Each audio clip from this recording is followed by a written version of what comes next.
बंदोबस्त ठेवला होता. रात्रंदिवस जागता बहारा असा अजिंक्यगड जिंकण्यासाठी तानाजी निघाला. दिवस नाही रात्र ठरली. अशा कामाला रात चालली. सूर्याजीला घेऊन तानाजी मोहिमेवर निघाला. सूर्याजी म्हणजे तानाजीचा बादचा भाऊ.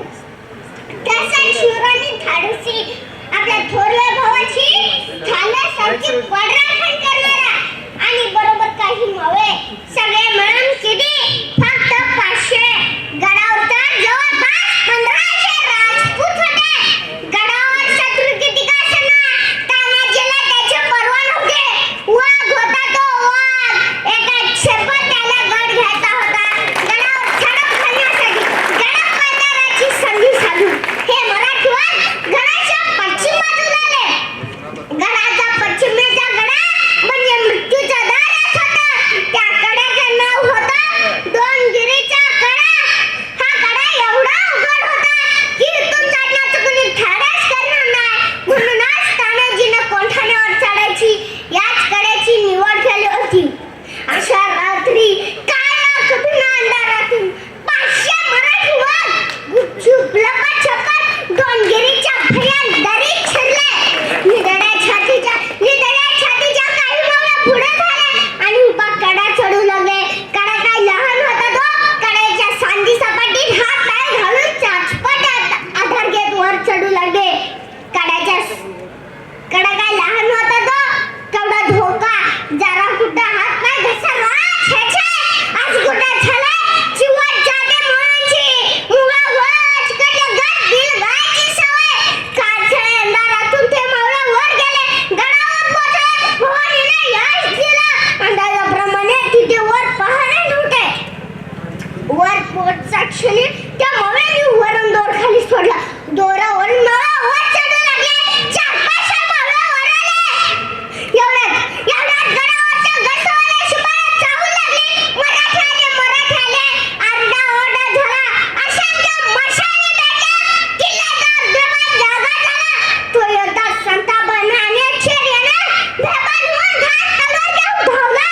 त्याला समजेच ना या भयंकर मराठे आले तरी कुठून आणि केव्हा आणि हत्यारे किती. गडावर एवढी सावधानगिरी ठेवून ते मराठे गडावर घुसलेच कसे. कापा मारा हर हर महादेव असं म्हणत तानाजीची तलवार घुमत होती. इतर मावळ्यांच्याही तलवारी वेड्या पिशाहून विजासारख्या घुमत होत्या. मावळे जखमी होत होते. धारातीत पडत होते. तरी लढाई थांबत नव्हती. तलवारीचा खणखणाट आणि आक्रोश याशिवाय कानांना काही ऐकू येत नव्हते. एवढ्यात तानाजी आणि उदयभान या दोन नेत्यांची दृष्टा झाली. खवळलेल्या दोन सिंहांसारखे एकमेकावर तुटून पडले. दोघे जबरदस्त योद्धे. कोण कुणाला भारी आहे सांगणे कठीणच.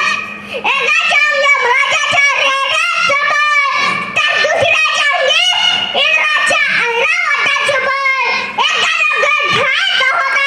दुसऱ्याला तो घेऊन यायचा नव्हता. शिवशाहीची आणि मुघलशाहीची कोठाण्यासाठी आटीतटीची झुंज होती. तलवारीचे भयंकर घाव एकमेकावर थडकू लागले. दोघांनी झुपणाला लावून हात खायचा लावले होते. एवढ्यात तानाजीच्या ठालावर दबाण जायचा असा घोषा की खाटकन तानाजीची ढालच तुटली. घात झाला. कवचच निखळले. दुसरे ढाल सुमयास आले नाही. उदयभानला अवसाद झाला. बिनधानीच्या तानाजीवर वेगाने घाव घालू लागला. जसा लोहार तापलेल्या लोखंडावर सपासप घाव घालतो तसा तानाजीवर वेगाने सपासप घाव घालू लागला. तानाजीने आपलं मरण ओळखलं. चपळाईने त्याने आपल्या कमराचा शेला सोडून आपल्या डाव्या हाताला गुंडळला आणि त्यावर घाव छिडू लागला. दोघेही जखमी झाले होते. रक्ताने माखले होते. तरी माझ्या सालाला कुणी तयार नव्हते.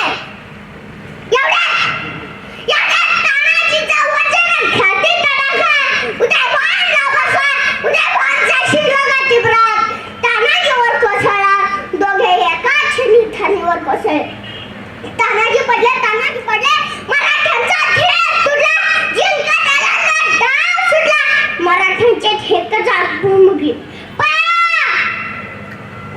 सुरू झाली. सूर्याची दचकला आणि काय झालं तरी काही यांना. सुभेदार तानाजी पडले, सक्का भाऊ पडला, मेलं. हे सूर्याजीला कळले, त्याच्या काळजाचं पाणी झालं. शंभर त्याच्या मनाला वाटलं, काय वाटलं मॅडम? हा कोणा फोडावा? पण आता ती वेळ होती. हा थांबणारा पळत आहे. या सूर्याजीने पाहिले, कंटाळून आलेला बडा त्याने गेला आणि तो चौघाया पळला. तसाच थांबला. पाटा भोळ्याच्या समोर उभा ठाकला आणि म्हणाला, "अरे तुमचा बाप तिथं मरून पडलाय आणि तुम्ही इथं पळताय? जग काय म्हणेल तुम्हाला? महाराज काय बोलावतील तुम्हाला?" फिरा माघारी. मी कड्यावरचा दोर कापून टाकला. आता कड्यावरून उडी टाकून मारा, नाहीतर शादूवर तुटून पडा आणि मरा. सूर्याने कमाल केली. फुटल्याला बांधताना आपल्या छातीने रोखला. मावळ्यानं थापटा संचडले. हर हर महादेवची गर्जना करत परत मावळे शत्रूवर तुटून पडले. शत्रूचा धुव्वा उडाला. हातात जोर गडगडी मेले. उरलेल्यांना फटाफट थोडी झाली. अनेक जण कड्यावरून पडून मेले. किल्ला काबीज झाला. कोठाण्यावर भगवा झेंडा फडकला. सर्वांना आनंद झाला. पण तो आनंद दुधासारखा वाहून गेला. सुभेदार तानाजी यांच्या रक्ताने माटलेल्या देहाकडे पाहून सर्वांचे काळीचे गलबलून आले. सूर्याजीचा आतापर्यंत आवडलेला बाण फुटला. दुःखाने त्याचा ऊर फाटला. आपल्या थोरल्या दादाचा मस्तक मांडीवर घेऊन त्याने हंबाळा फोडला. "दादा! अरे कुठे आहेस तू?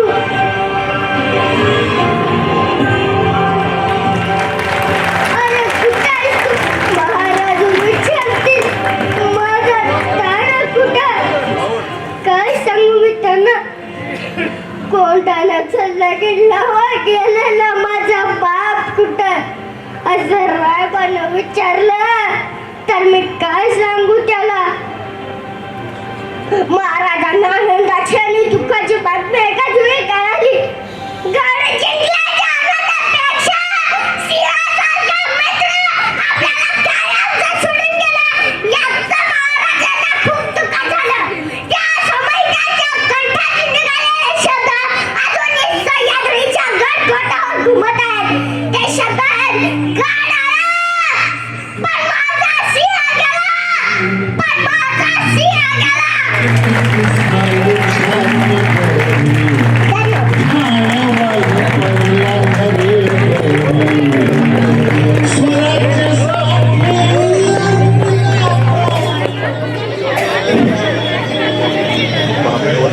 अरे वरे बाळा वरे. हॅलो. इथं बैस. खरोखरच या बाल चमूनं सर्वांची मनं जिंकली. शंकररावजी उमाबे गुंफांचे सदस्य आहेत. त्यांनी या शौर्यासाठी 100 रुपयाचं बक्षीस या ठिकाणी दिलेलं आहे. अरे शंकरराव खूप धन्यवाद. टाळ्या वाजवायच्या आहेत त्या शौर्यासाठी, त्यानं जोपासलेल्या कलेसाठी. मंडळी ग्रामपंचायत सदस्य सोनाली कृष्णात पाटील यांच्याकडूनही या शौर्यासाठी शौर्य थोडं थांब या ठिकाणी 200 रुपयाचं बक्षीस झालेलं आहे. मी कृष्णात यांना विनंती करतो की त्यांना बक्षीस द्यायचं आहे. वाशी ग्रामपंचायत सदस्य सोनाली कृष्णात पाटील यांच्याकडून